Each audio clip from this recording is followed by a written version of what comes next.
Student, তোমরা যারা 2024-এ উচ্চ মাধ্যমিক পরীক্ষা দিচ্ছ এবং তোমাদের রাষ্ট্রবিজ্ঞান সাবজেক্টটা আছে, তোমাদের জন্য আজকের ক্লাসটা খুবই গুরুত্বপূর্ণ।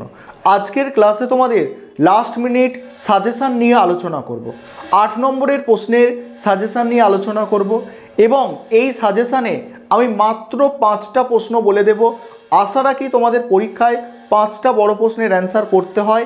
বিগত বছরগুলির মতো এবছরেও তোমরা যে 5টা প্রশ্ন বলবো সেই 5টা প্রশ্ন তোমরা কমন পাবে। তাহলে প্রথম থেকে শেষ পর্যন্ত ভিডিওটা অবশ্যই দেখো। আরেকটা বিষয় তোমাদের এখানে বলার আছে যে তোমাদের 5টা বড় প্রশ্ন লিখতে হয়। সেই 5টা বড় প্রশ্ন তোমরা করলে 40 নম্বরের অ্যান্সার করা হলো। আর 40 নম্বর থাকে তোমাদের ছোট প্রশ্ন, অর্থাৎ তোমাদের 24টা থাকে এমসিকিউ এবং 16টা থাকে এসএকিউ। ভালো করে মনোযোগ দিয়ে বিষয়টা শুনবে। যেই 24টা এমসিকিউ আর 16টা এসএকিউ নাম্বার পাওয়ার জন্য কিন্তু খুব একটা ভালো জায়গা। এর জন্য তোমরা কি করবে, পরীক্ষার সময় কিভাবে বেশি কমন পাবে এই প্রশ্নের জন্য, অর্থাৎ ছোট প্রশ্নের জন্য তোমরা কি করবে। ছোট প্রশ্নের জন্য যেটা তোমাদের সবথেকে গুরুত্বপূর্ণ, যেটা সবথেকে আগে করা দরকার, সেটা হচ্ছে বিগত 6 বছরের উচ্চ মাধ্যমিকের প্রশ্নপত্র রাষ্ট্রবিজ্ঞান সাবজেক্টের তোমরা সলভ করো ছোট প্রশ্ন। এবার বলবে স্যার এই একদিনের মধ্যে কিভাবে সলভ করব। দেখো এমসিকিউগুলো তোমরা ইউটিউবে দেখে নিতে পারো। ইউটিউবে আমি বা আমার মতো বিভিন্ন স্যার আছে, তারা কিন্তু আপলোড করে রেখেছে, আমিও আপলোড করে রেখেছি, অন্যান্য স্যারেরাও কিন্তু আপলোড করে রেখেছে ইউটিউবে। তোমরা সেখান থেকে বিগত মিনিমাম 6 বছরের প্রশ্নপত্র তোমরা সলভ করে নাও ছোট প্রশ্নের জন্য।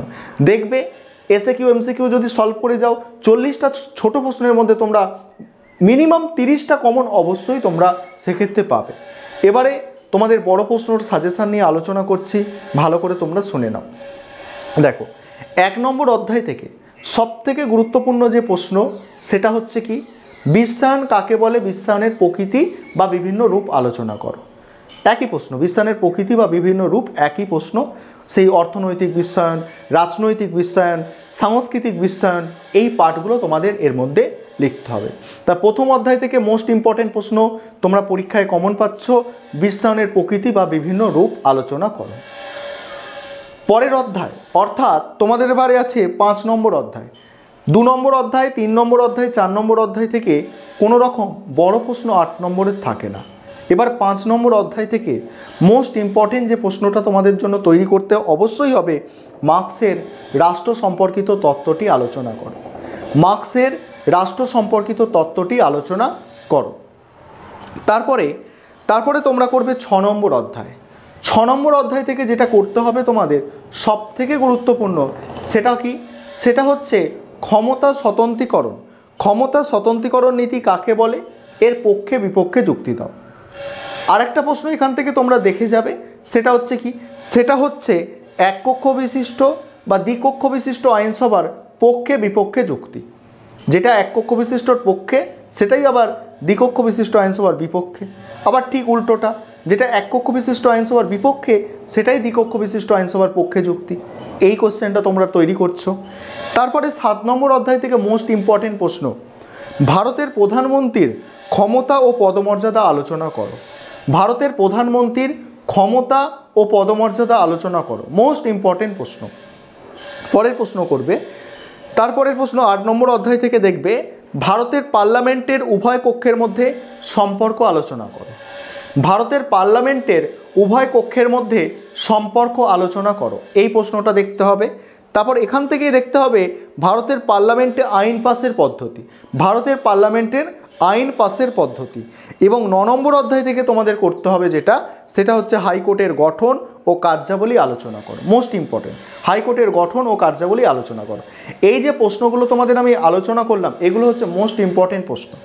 তবে অধ্যায় ভিত্তিক তোমরা যারা একটু বেশি পড়াশোনা করতে চাইছো, পরবর্তীকালে রাষ্ট্রবিজ্ঞান সাবজেক্টটা নিয়ে পড়াশোনা করবে, সাবজেক্টটার প্রতি একটু ভালোবাসা আছে, খুব ডিপলি তোমরা একটু বুঝতে চাইছো, তোমাদের জন্য বলবো শেষে তোমরা একটু শুনে নাও যে তোমরা যারা একটু বেশি পড়তে চাইছো তোমাদের কি করা দরকার।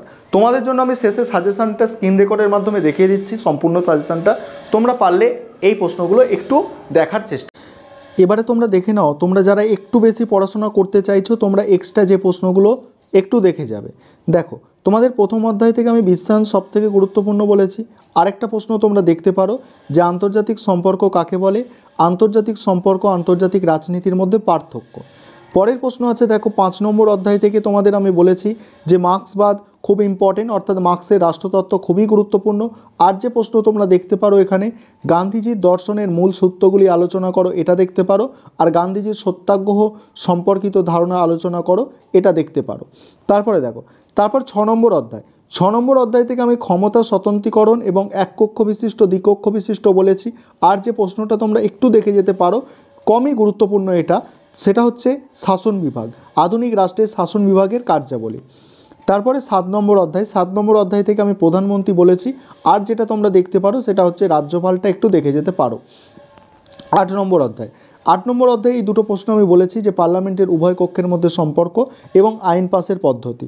এবং 8 নম্বর অধ্যায় থেকে আর যে প্রশ্ন তোমরা দেখে যেতে পারো সেটা হচ্ছে স্পিকার, লোকসভার স্পিকারটা একটু দেখতে পারো, এটা বেশি গুরুত্বপূর্ণ। তারপরে রাজ্যসভার অর্থাৎ বিধানসভার স্পিকারটাও তোমরা দেখে নিতে পারো।